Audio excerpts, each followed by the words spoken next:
In Australians' fight for equality and access to education, teachers, politicians and experts all have a part to play. These are their stories.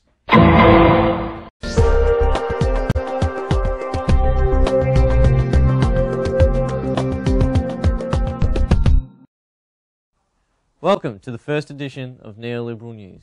Tonight we'll be focusing on the traditional neoliberalist approach, where the continuous push towards the universal commodification of services and the broadening and the creation of the free market are a hot topic.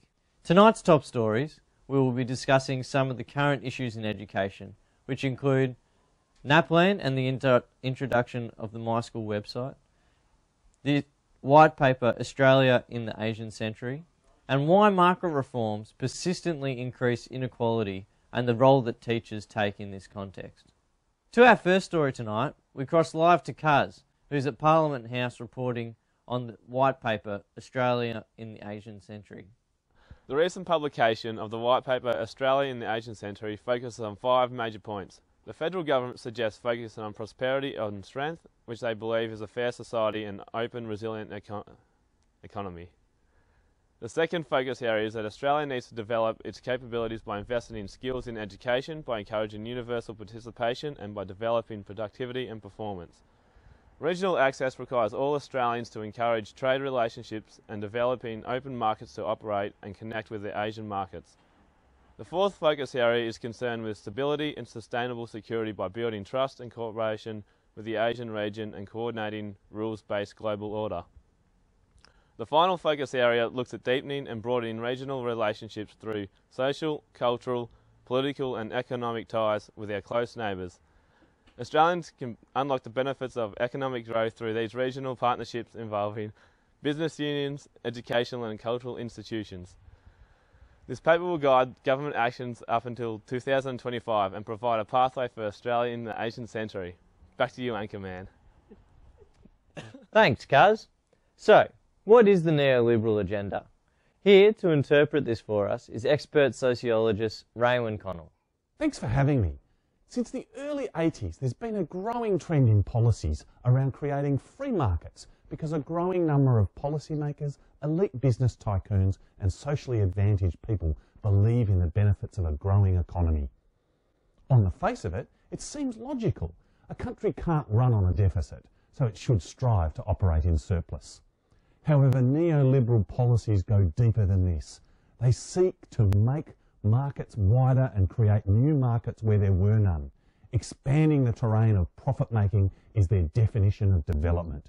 Neoliberalism pushes towards the universal commodification of services.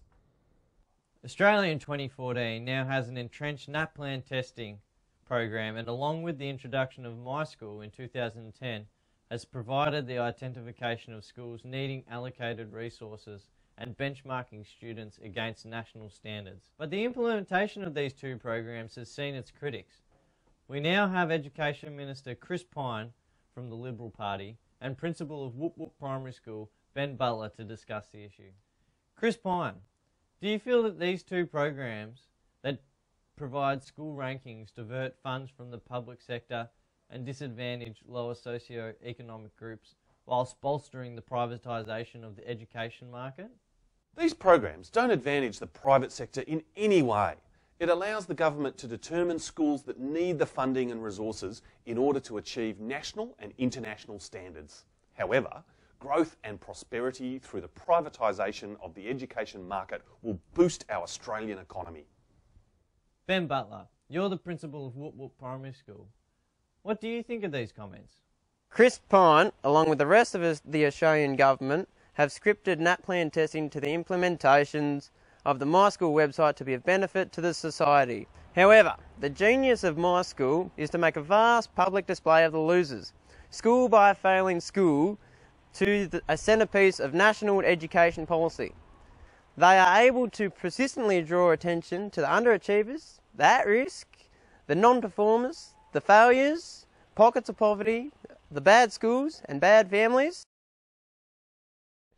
Broadly though, we know how to make schools work even in an environment of poverty. Build up local experience, develop relevant curricula, create social solidarity and mutual help, but in serious resources. This is not an ill-researched field, but all this work counts for nothing in major educational policy making. An interesting take there from both sides. Neoliberalists are accused of creating segregation in access to education. We now cross back to Professor Raewyn Connell to hear how free market policies are affecting the disadvantaged. Free market agenda commodifies education by creating privilege as the product. It becomes no longer common property. For the agenda to work, exclusion is vital. Providers must become purveyors of spin and are portrayed as uniform, disciplined and clean, contrasted against the dirty and dangerous world outside. Rhetoric goes further to highlight pockets of poverty and at-risk, implying a significant minority are bringing the team down. In fact, the minority that truly exists are the rich. The consequence is that the most vulnerable are excluded from education, perpetuating a cycle of poverty and disadvantage rather than breaking it.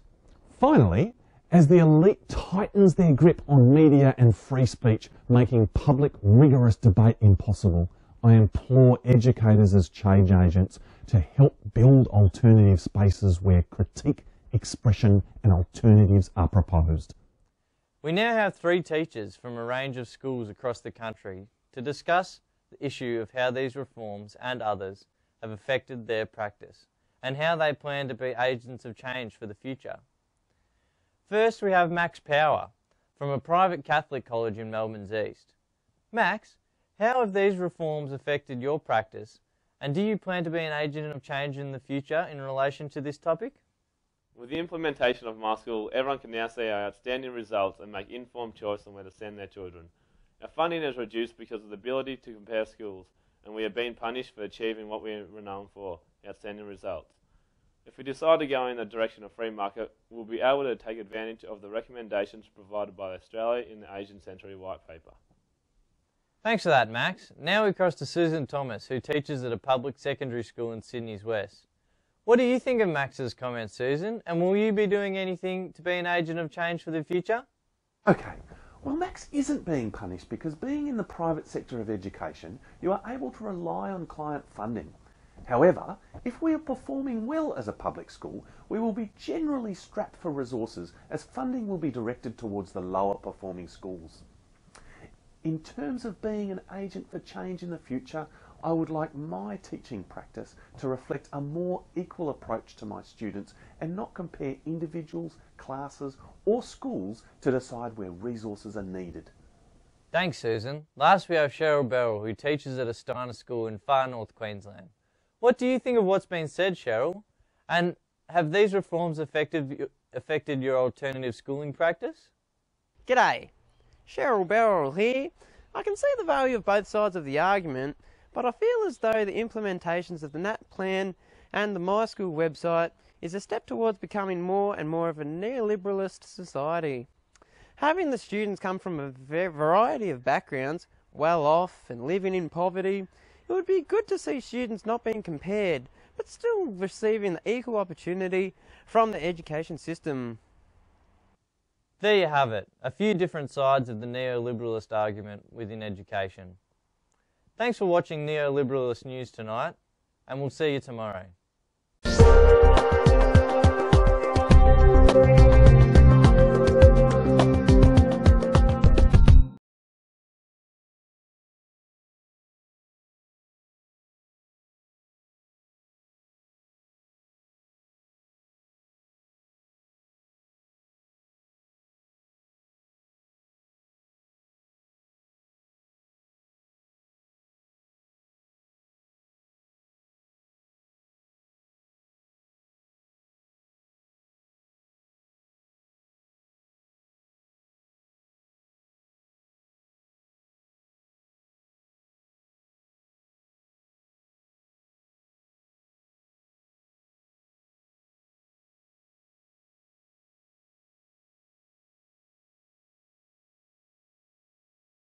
Thanks, Susan.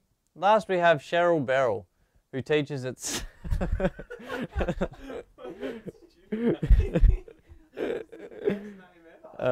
Hold on.